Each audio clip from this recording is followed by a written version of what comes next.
resiko jelema deket teh sakali weh aya kahayang rakyat teu ditedunan punung.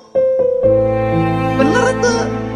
Eta mah aya elmuna yang kelebaran bakal karasa.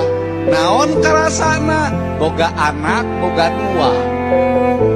Nu hiji jauh di Jakarta, nu hiji deket imah. Kolotna geus umur 70. Lamun kenteng bocor nu deket nu menerkeun kentengna. Aya gering dianterkeun ka dokter kudu deket nganterkeunana. Nu mang nyangukeun nu deket. Anu mang nimakeun nu deket. Lampu parem bagian nu deket. Kompor ngabeltruk bagian nu deket. Jahan nu deket matara mere duit tiap bulan. Da kabeh kabutuhan indungna geus dituturkeun ditedunan ku anak nu pangdeketna. Datang we ke lebaran nu di Jakarta Bali. Dipapagun ka haru. Incuna dipangku. Ngomong ge robah jadi bahasa Indonesia. Cicing dipangkulah kaler. Ulah utara-utara cenah. Pangulah kaler dari dipangku teh. Ini teh cucu nenek dari pulang dari Jakarta.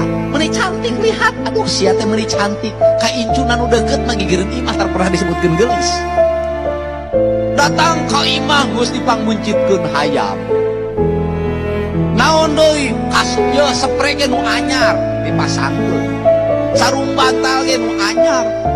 Diagul-agul, dibere duit ya 750.000 sadesa nyaho kabeh. Yo anak manu di Jakarta mah lebaran teh mere duit 750.000. 750.000. Sabuat dicicing ge engke tempo balik nangka dipisahkeun beas dipisahkeun hayam hirup dibekelkeun bakakak ranginang opak kabeh dikumpulkeun dikumpul-kumpul di wadahan di kisaan jangan balik nu di Jakarta anak nu deket geus ditanya-tanya acan punya cucu yang dari Jakarta. Terus ditanya ku batur, ai eta anak mah nu deket mere duit tuh si eta mah eueuh kaingetan ka kolot teh eueuh kaingetan. Padahal mah dihitung satauneun eta mah ngepelkeun menerkeun sanyo menerkeun lampu ka dokter. Nya kejona nya lukasina nya nokna geus leuwih ti 5 juta eueuh.